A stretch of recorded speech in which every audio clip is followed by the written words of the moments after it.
আমরা যে ভোট দিলাম মানে কাকে থুয়ে কাকে দিব, সবাই তো শিল্পী আর সবাই দাঁড়িয়েছে যে ইলেকশনে যে মানে কমিটিতে সবাই থাকবেন।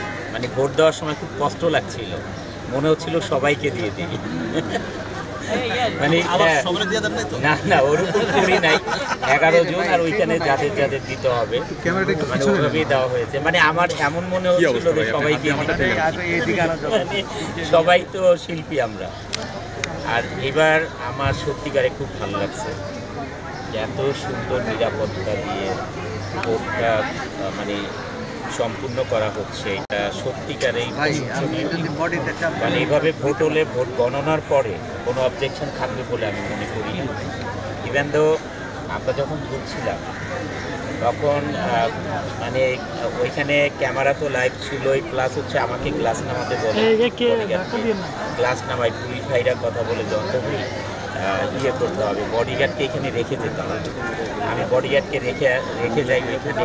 মানে আমার কাছে ভালো লাগছে ব্যাপারটা যে সবাই এসে এখানে ভিড় করবে না, একদম প্রয়োজনীয় লোক ছাড়া ঢুকবে না, যারা ভোটার আছে তারাই ঢুকবে, আর যারা আপনারা মিডিয়া ভাই বোনেরা আছেন তারাই আসবে, আর যারা এখানে একদম গুণীজন আছেন, পরিচালক মানে শিল্পীদের যারা গুণীজন আছেন তারাই ঢুকবে। এটা খুব ভালো লাগছে আমার। এখানে নির্বাচনের প্রত্যাশা একটাই থাকবে, আসলে পিকনিক করার জন্য নির্বাচন করা দরকার। মানে ঘটা করে পিকনিকটা করবে, এটার জন্য আসলে নির্বাচন পিকনিকের ছাড়াও করা জন্য। আমার একটাই কথা, এইবার শিল্পী সমিতি থেকে যারাই পাশ করবে, নিপুণ ম্যাডাম আর মাহমুদ কলি সাহেব অথবা নিশা ভাই অথবা দীপজল ভাই, যারাই পাশ করুক, আমি ইকবাল ভাই সহ আমরা ওনাদের সাথে বসতে চাই এবার, যেই পাশ করুক, যে চলচ্চিত্র নিয়ে ভাবার দরকার।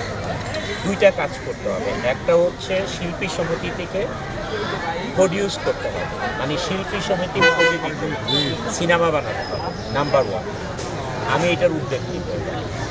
নাম্বার 2, মানে এই যে শিল্পীদের মধ্যে যে রেশারেশিটা থাকে, একে অপরের নামে বদনাম বলে, এগুলো থেকে বিরত থাকে এবং যে কোনো শিল্পীর ছবি রিলিজ হলে সবাই মিলে প্রমোশন করা, শিল্পী সমিতি থেকে প্রমোশন করা।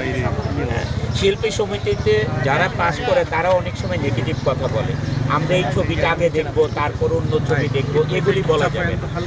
বলতে হবে শিল্পীদের ছবি, আমরা সবার ছবি দেখবো এবং আমরা শিল্পী আমরা ঢুকে যাচ্ছে। তো আপনারা একটা এটা সত্যিই খুব কষ্টের, আসলে কাকে রেখে কাকে আমার কাছে মনে হয় যে আমরা প্রত্যেকটা শিল্পীর পাশে সবাই সবার পাশে গিয়ে দাঁড়াবো এবং সমস্ত ক্ষেত্রে তার মানে তার থাকে না যে একটা মানুষ অসুস্থ থাকতে পারে, তার অনেক প্রবলেম থাকতে পারে, তার সিনেমা রিলেটেড অনেক কাজ থাকতে পারে, সব কিছু।